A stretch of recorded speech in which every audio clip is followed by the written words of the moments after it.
A gente começa destacando que hoje é o último dia de campanha. Como é que tá a movimentação aí para essa reta final?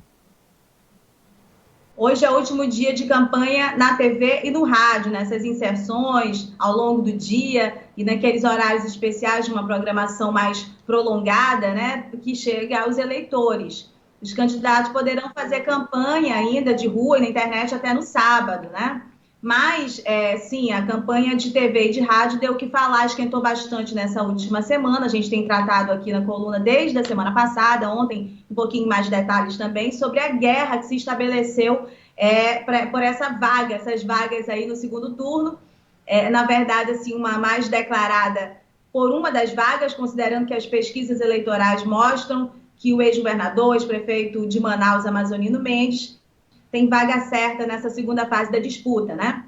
Interessante que o próprio primeiro colocado nas pesquisas usou seu tempo de TV e de rádio também para atacar a imagem dos adversários, né? Ontem, praticamente, eu não ouvi assim a voz do Amazonino Mendes na campanha, no tempo de TV dele, né? Na propaganda dele. Era mais ali o destaque da briga, né? No último debate entre o Ricardo Nicolau e o Davi Almeida. Algumas pessoas fazem a leitura que ele já tenta minar, né, a imagem de possíveis adversários nesse segundo turno aí.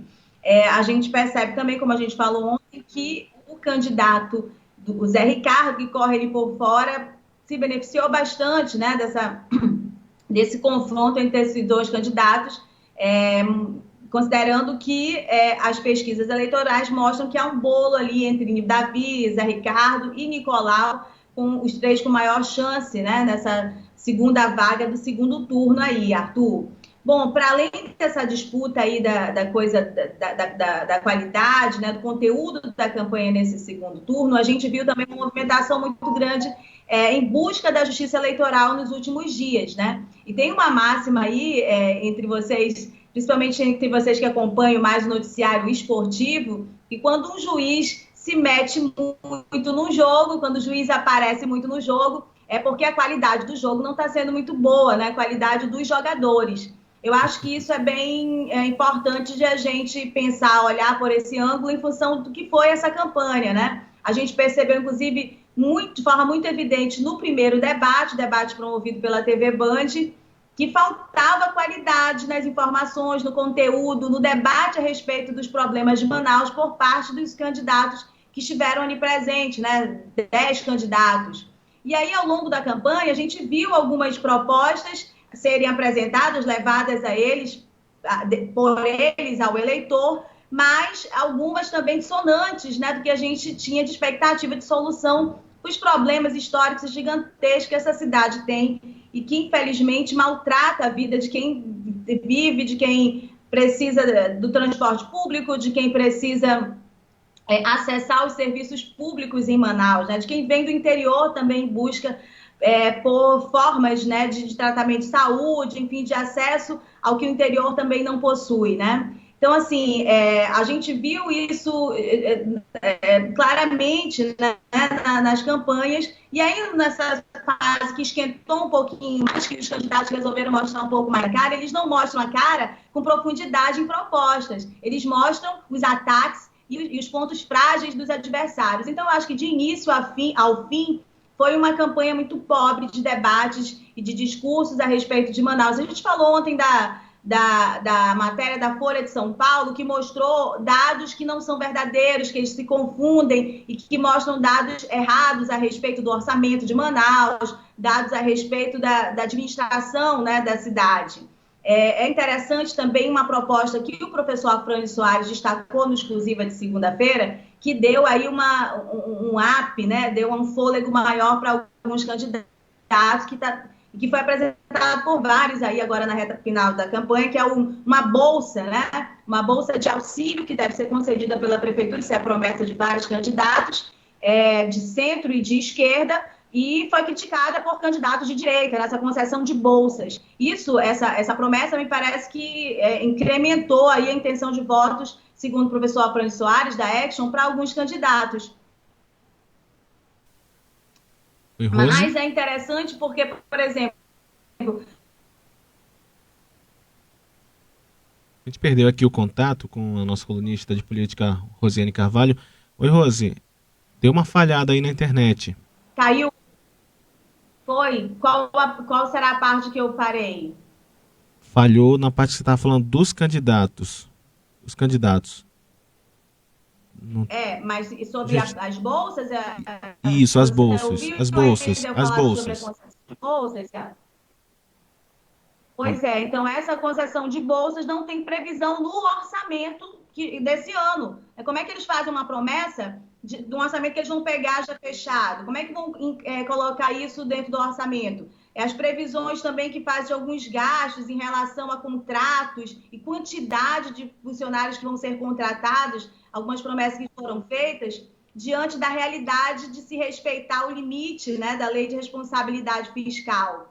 Então, assim, que gera uma série de problemas, como gerou para o governo do estado, por exemplo, né, de contratações, inclusive de repasse de convênios, de repasses federais. Então, tem uma série de coisas nesses discursos que eles vão apresentando realmente a qualidade, a baixa qualidade de conhecimento, né, dos candidatos em relação à realidade. Você vê que até ex-prefeitos, como é o caso do Alfredo Nascimento e do Amazonino Mendes, pecam, né, nesse ponto também. Há uma realidade que vai pressionar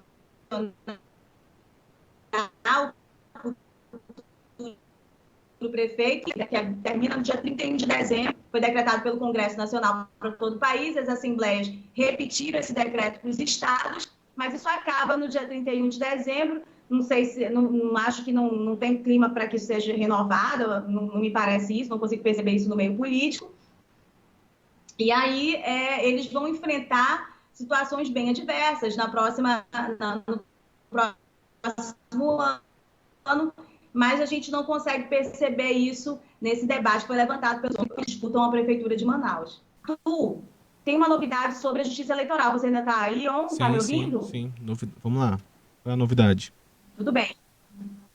O ministro do TSE, o nome do ministro é Sérgio Banhos, ele deu um prazo de um dia para que o presidente do Tribunal Regional Eleitoral do Amazonas, Aristóteles Turi, se pronuncie a respeito daquela decisão suspendendo a determinação do pleno do tribunal, né, de todos do tribunal, decidiram que a campanha do Ricardo Nicolau era falsa e que ele fizesse ajustes nesse discurso dele se quisesse continuar falando a respeito do hospital de campanha. Você lembra disso? A gente tratou disso aqui na coluna. Logo na sequência, no final de semana, o presidente do TRE suspendeu, disse que não precisava, assim, exigir que o candidato falasse toda a verdade, que ele achava isso irrazoável, né?